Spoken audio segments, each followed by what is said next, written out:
Olá, seja bem-vindo a mais um episódio do Conecta UVESC, este podcast que fala contigo sobre diversos temas. E assim como temas técnicos, muitas vezes da área da saúde, da educação, da ciência, da inovação, hoje vamos conversar sobre sobreviver. Este é o tema da palestra do Neto Zampieri, que está aqui comigo hoje. Muito obrigada pela tua companhia, pela tua presença aqui conosco, Neto. Eu que agradeço o convite. Neto fez agora há pouco uma palestra de sucesso, né? Foi até difícil fazer com que ele chegasse até o estúdio do podcast, porque todo mundo queria conversar com o Neto. Foi uma palestra muito inspiradora, porque o Neto, ele foi ex-jogador lá da Chapecoense, hoje ele é palestrante também e conta muito sobre a sua história de vida, em especial por ter sido um dos sobreviventes daquele trágico acidente da Chapecoense. Então, Neto, para começar essa conversa, eu queria te agradecer pela oportunidade, né, de estar aqui contigo e te perguntar, assim, de tudo que você viveu até aqui, o que mais foi marcante? Qual foi o momento que mais, que você lembra de primeiro, quando você pensa na tua história até aqui?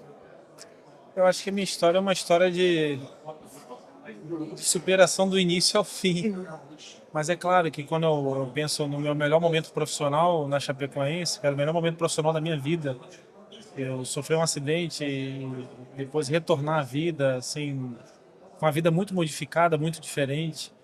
Eu lembro que mais uma vez eu teria que exercer a fé que já tinha no meu coração, teria que levantar minha cabeça, teria que entender minha missão e meu propósito, que não é só viver para mim, é ajudar pessoas, né? E como eu disse isso hoje na palestra, né? Muita gente olha para mim e fala: você é um cara especial. E eu olho, penso assim, acho que os especiais aqui, os especiais são vocês, porque se eu estou aqui e Deus sabia que eu voltaria, e Deus sabia que eu estaria aqui, então é por vocês que eu estou aqui. Então acho que eu tive que me reinventar, que eu saí de casa para jogar futebol e agora eu sou um palestrante, sou um teólogo formado pela faculdade, então eu tive que recomeçar a vida de novo, entender meu sentido, minha missão e meu propósito. É inevitável não falarmos sobre o acidente, né? Neto, quando você lembra do que aconteceu naquele momento, aqueles 3 minutos onde parou o avião até que de fato tenha acontecido o choque? Tu lembra como foi isso? Como foi aquele ambiente naquele lugar? Vocês sabiam o que estava acontecendo ou não? Lembro, a gente estava num voo e já era um voo noturno, estava todo mundo bem cansado, que uns jogaram contra o Palmeiras, os outros a gente tinha feito um treino muito puxado de manhã, quem iria jogar a final treinou na segunda de manhã, o preparador físico treinava bastante, então a gente estava muito cansado naquele momento, eu estava acordado, tinham pouquíssimos acordados, quando o avião desligou. O avião desligou por completo e acendeu uma luz de emergência no chão. E aquilo ali me deu um alerta, porque eu tinha sonhado na sexta-feira que eu caía do avião e ficava vivo. E eu não queria ir pro jogo do Palmeiras, eu não pensava que nunca na final, eu tava com medo de ir para São Paulo. Então quando aquela cena se repetiu, eu pensei, isso aqui não pode acontecer o que eu sonhei dessa forma. E o avião desligou por inteiro, acendeu a luz de emergência. Ali no primeiro minuto, a gente entendendo que o avião estava desligando, perdeu o motor, e não tinha mais motor, não tinha mais barulho de avião, era o barulho do vento cortando.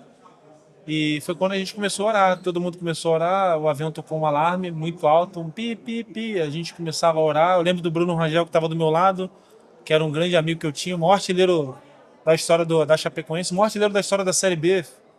Em um campeonato ele fez mais de 30 gols, então o cara era um cara que sabia fazer gols, e ele do meu lado olhou para mim, baixou a cabeça e começou a fazer a oração. Eu comecei a orar e eu falava: Jesus, nos ajuda, que eu sei que tu faz milagre, nos ajuda, sempre pedir ajuda para nós. Até uma hora que eu já estava percebendo que o avião ia bater em algum lugar, porque era noite, muita chuva, a gente não sabia onde estava. E foi o que aconteceu. O avião bateu, mas quando o avião já bateu, já não apagou minha mente. E Neto, você foi encontrado de 6 a 8 horas depois do acidente. Depois. Como foi esse momento do resgate? Então, o policial me achou sem querer. Ele falou que ele não estava procurando sobrevivente porque não tinha mais possibilidade de sobrevivência. Ele foi tomar conta dos pertences que estavam na aeronave. E ele tomando conta dos pertences, ele foi sozinho. Ele falou que já tinha os bombeiros ido embora, a polícia, né? A polícia só tinha ficado a polícia, os bombeiros, o paramédico, o Cruz Vermelha tinha ido embora. E ele foi lá e escutou um gemido. E ele pediu ajuda do outro policial achou que ele estava, assim, trabalhou a madrugada inteira, não tem como, você tá ouvindo coisas. E ele convenceu outro policial, e aí eles foram lá onde é que eu tava gemendo. Ele falou que era um gemido de 30, 40 segundos, assim, de muita dor. Ele me tirou, estava soterrado, ele falou que estava crânio aberto, essa marca que eu tenho no crânio estava aberta com terra dentro, muito, os cortes que eu tenho no corpo, ele falou, tinha perdido muito sangue e você gemia tentando fechar o crânio que estava aberto. E ele falou que conseguiu me tirar dali, levou pro primeiro socorro, até o primeiro socorro falou para ele que já estava com poucos sinais de vida, né? Mas ele falou, não, ele gemeu até agora, ele vai conseguir. Depois ele me contou quando eu saí do coma, né, no dia 13 de dezembro, porque o acidente foi dia 28, eu fiquei em coma até o dia 11, respirando por aparelho, e quando eu saí do coma, antes de vir para o Brasil, ele foi me visitar e ele falou que na cabeça dele eu era um milagre de Deus. Ele falou, você é um homem de Deus que fez ele. Mas eu falei para ele, cara, eu não...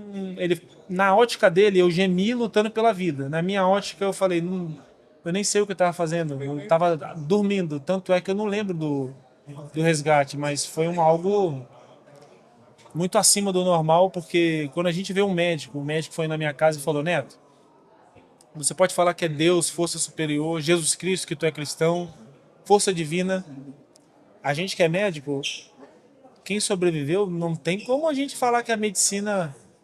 Porque tem coisas que a gente, como médico, não tá pra... Como é que você cortou o crânio, abriu o crânio, como é que tu ficou 6 a 8 horas sem respirar, com o pulmão estourado, soterrado? Ele até fala, como é que passa um ferro na tua pálpebra e não fura o teu olho? Você cortou a pálpebra.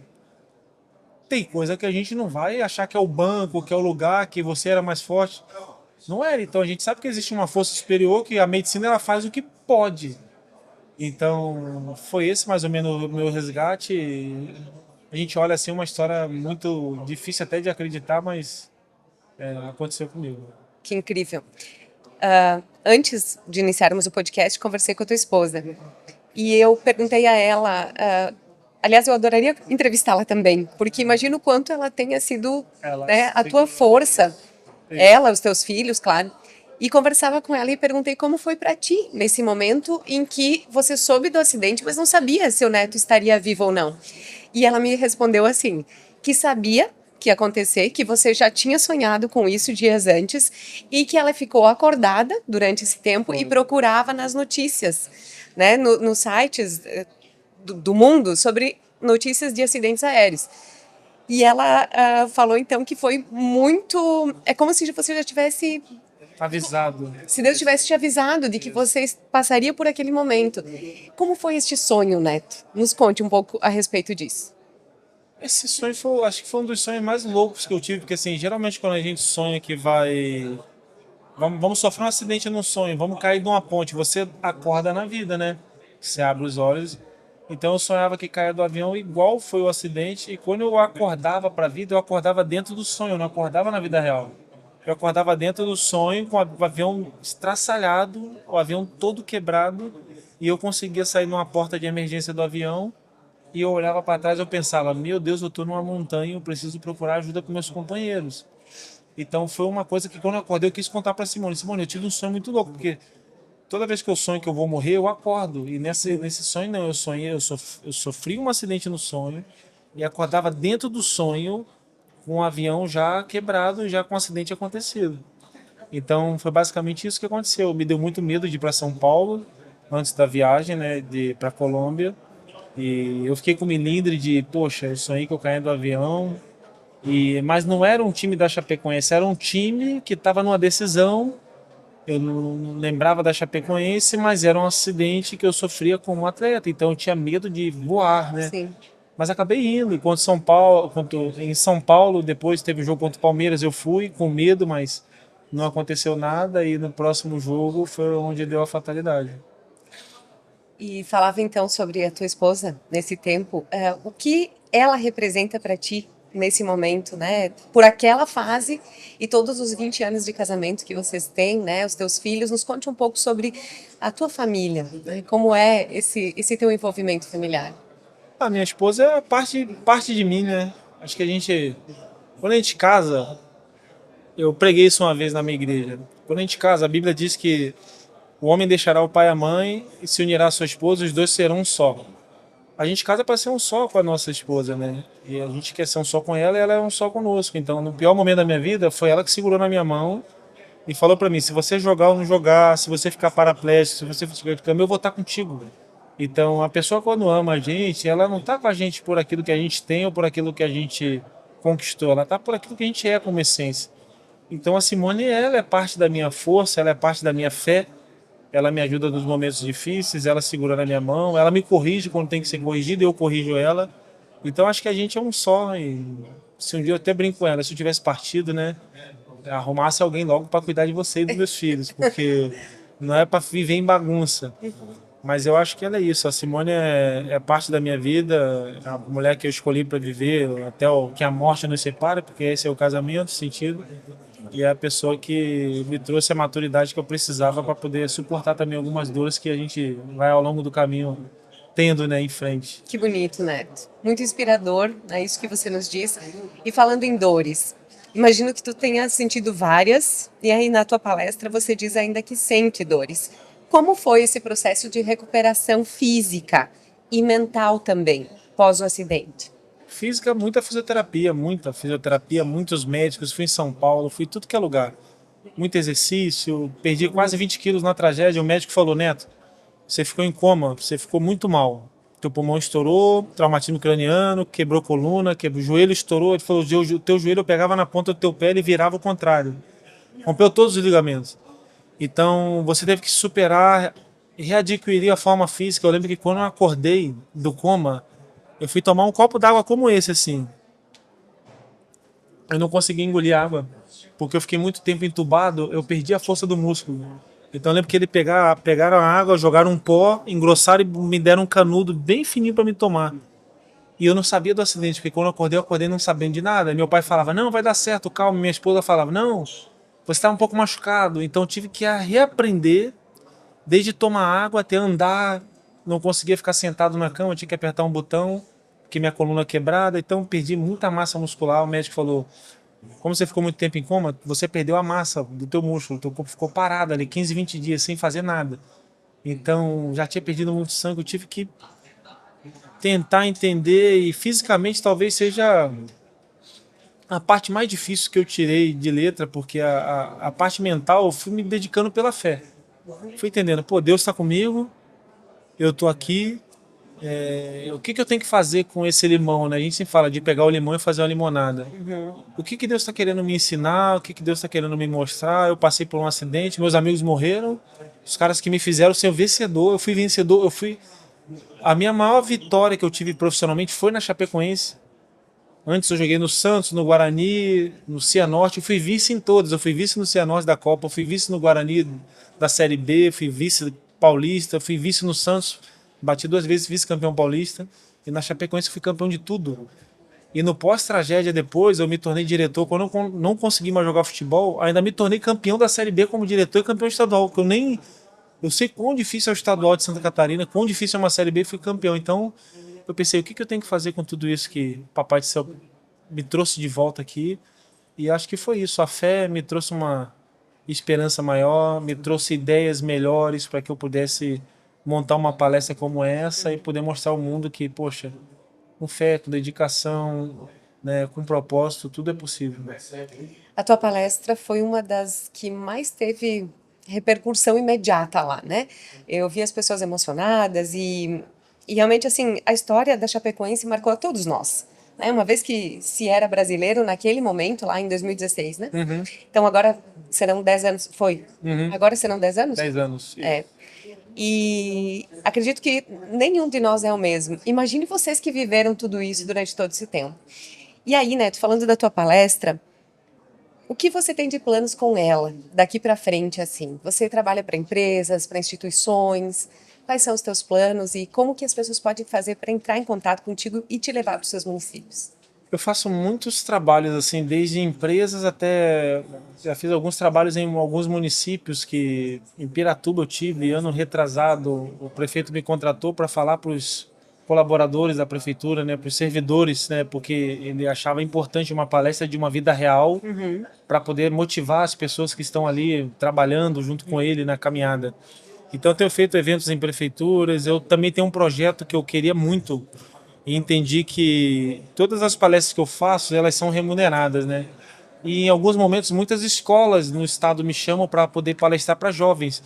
Então, eu criei uma palestra para jovens e estou tentando viabilizá-la pela lei do incentivo ao esporte, para poder ir nas escolas públicas de Santa Catarina, porque eu penso que eu vim da periferia do Rio de Janeiro e eu posso falar uma coisa que eu vivi e vi.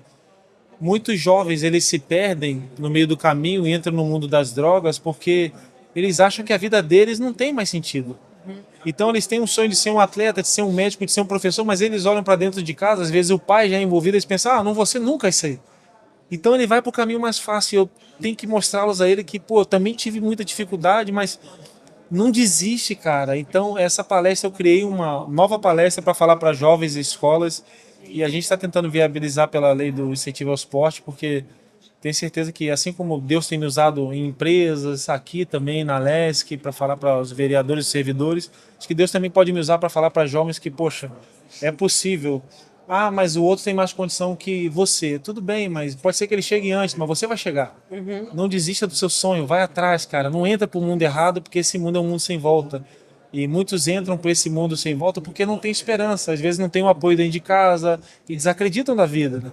Então eu também tenho esse projeto de falar em muitas escolas também. Sei que mais cedo ou mais tarde as coisas vão acontecer.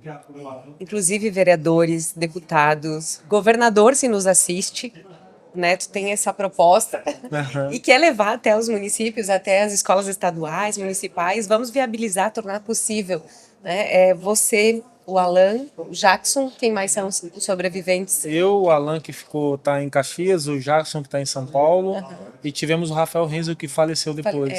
Que era jornalista em Isso. Chapecó, E né? tem 12 da tripulação que estão na Bolívia agora, são bolivianos. Muito bem. Então, é uma história de vida, de sucesso, né? De vitória, de resiliência, que nós precisamos sim fazer com que o povo catarinense te escute, né? Uma vez que você diz ainda que o nosso estado é o melhor do Brasil. Viu só? Ele não é catarinense de nascimento, mas escolheu ser catarinense. Mas escolhi ficar aqui, permanecer aqui. Eu sempre achei Santa Catarina, eu acho é um estado tão bonito assim, de diferentes belezas, desde a praia até as montanhas, até a serra, e eu vejo a educação da população, um povo que mora aqui e eles têm esse bairrismo de querer o melhor para o seu estado, que é um bairrismo gostoso e é bom isso. Então eu me encanto com isso, a organização do estado, né? Como funciona cada local, cada prefeitura, cada cidade, Florianópolis e todo o estado. Então eu vejo que isso me encanta e escolhi morar aqui e ficar aqui com a minha família. Ser vereador e ser atleta são duas funções bastante difíceis, uma vez que os dois são julgados, né? Sim, muito julgados, né? Se são bons, poderiam ser melhores. Isso. E muitas vezes as pessoas, dificilmente que você tem uma crítica positiva de imediato, né? Então, o que os vereadores vereadores e servidores também das câmaras podem se inspirar na tua história, né? Deixa aqui uma mensagem para essa equipe de legislativos do estado. Faça o seu melhor, independente das críticas. As críticas vão acontecer, mas acredite no plano, no propósito que Deus colocou no seu coração para ser um servidor, porque o vereador ele é um servidor da população. Então, independente das críticas, é o melhor que você tem que fazer por você. Primeiro por Deus que te deu a oportunidade, pelas pessoas que acreditam em você e pela tua vida também. Eu vivi uma vida no futebol de altos e baixos, sofri muitas críticas, mas eu sempre acreditei que aquele era o propósito da minha vida, e quando eu acreditei que aquilo era a minha vida e o meu propósito, as coisas tiveram uma tendência a melhorar e muito, porque eu me dediquei muito, fui atrás dos meus sonhos com as pessoas que estavam me impulsionando para aquilo, e eu entendi, comecei a sentir na pele que os resultados estavam chegando, né? Então, se dedica, acredita, faz o seu melhor, vai atrás do teu sonho, dos projetos que vocês têm em mente, daquilo que você quer para o município, daquilo que pode melhorar para o teu município. E não esquenta muito com as críticas não, elas vão acontecer. Você pode ser o melhor do mundo, mas para muita gente você vai ser o pior. E tudo certo. O que mais importa é a hora que você deita a cabeça no travesseiro e você lembra do que você tem feito e você fala, eu estou deixando algo de bom aqui. Todos os clubes que eu passei eu sempre pensei, eu tenho que deixar algo de bom por onde eu passei. E na carreira pública eu acho que não é diferente também. Sobre o teu livro, Neto, nos conte um pouco como podemos fazer para adquirir o teu livro e um pouco de como foi essa criação também desse projeto tão importante. O livro ele veio no momento que eu não esperava. No pós-tragédia, uma editora de São Paulo me entrou em contato comigo para poder escrever um livro. Posso querer amanhã. Esse livro já tem no site www.netozampier.com.br. Está à venda no site, também outras plataformas, mas no meu site eu criei uma ideia nova de venda. É até uma loucura minha que eu fiz, porque eu viro e mexe, tem que assinar muitos livros. Quem comprar meu livro tem o direito a uma dedicatória. É só colocar o nome que eu faço de próprio punho, uma dedicatória para aquele que vai querer saber da história. E é a história da minha vida, basicamente, né? Uma história de fé e superação que eu tive o tempo todo, desde a minha infância. Tem algumas pessoas diferentes de mim que também vão ser citadas lá e vão dar uma palavra. Então, é uma história de tudo aquilo que aconteceu na minha vida para poder ajudar o outro que talvez não venha na palestra, mas vai ter o livro em casa. Muito bem. E além do livro, então, tem a palestra também. E para te contratar, para fazer contato contigo e te levar para os municípios, através do site também ou algum Através outro do site e das redes sociais, e tem um contato aqui da agência que trabalha comigo, é 049 99977 6720. Quem quiser entrar em contato, só entrar em contato que vai ter alguém que vai te recepcionar lá e a gente vai tentar viabilizar uma palestra para o teu município também. Muito bem, sabe que a gente precisa muito de bons palestrantes e você tem sido, além de uma história incrível, foi ótima a tua palestra, muito bom de te ouvir. E como fechamento dessa conversa super agradável, eu vou te pedir para que deixe um recado final, né? Talvez juntando ali com a maior lição da tua vida e algo inspirador para que possamos levar aí para os nossos municípios e para as nossas câmaras de vereadores. Acho que a mensagem é: acredite que Deus está no controle mesmo quando tudo sai do eixo. Porque eu tinha planos e projetos em vida que eu achava que iriam acontecer e não aconteceram por conta de uma tragédia. Mas lembre-se que Deus está conosco se tudo vai bem ou se tudo vai mal. Deus não é como ser humano que está com a gente geralmente por aquilo que a gente tem ou por aquilo que a gente conquistou. Então, talvez você esteja passando por algum problema, alguma dificuldade, algum problema até relacional com alguma outra pessoa. Aguenta firme, cabeça no lugar, tenha fé que Deus está no controle e peça a Deus também para te ajudar, porque lá na frente, todo esse sofrimento, toda essa dificuldade que você está passando, vai fazer de você um ser humano mais forte e vai fazer você ajudar outras pessoas que estão passando por situações semelhantes. Tem pessoas que passam por coisas muito menores do que eu passei e se entregam, se deprimem, se encolhem e não acham que mais viver vale a pena. E viver vale muito a pena, cara. Vale muito a pena. E essa situação que a gente passa de dificuldade, uma hora ou outra a gente vai digerir aquilo, vai mastigar aquilo e vai transformar aquilo em algo de bom para o próximo. Então, independente do que você está passando, lembre-se, Deus está no controle da tua vida e Ele vai fortalecer você através dessas dificuldades também. Acho que é isso. Muito obrigada. Quero te dizer que foi uma honra, uma alegria para mim também poder estar aqui em nome da UVESC, no Conecta UVESC, falando contigo, contando um pouco da tua história. E para você que nos assiste, desejo que você tenha tido aqui muito proveito neste papo tão agradável com o Neto. Desejo também que você nos acompanhe nos próximos episódios. Afinal, o podcast da UVESC traz os mais variados temas para que você fique atento a tudo que está acontecendo aí na tua cidade, no teu município, no nosso estado. Então, nos vemos no próximo episódio. Até lá!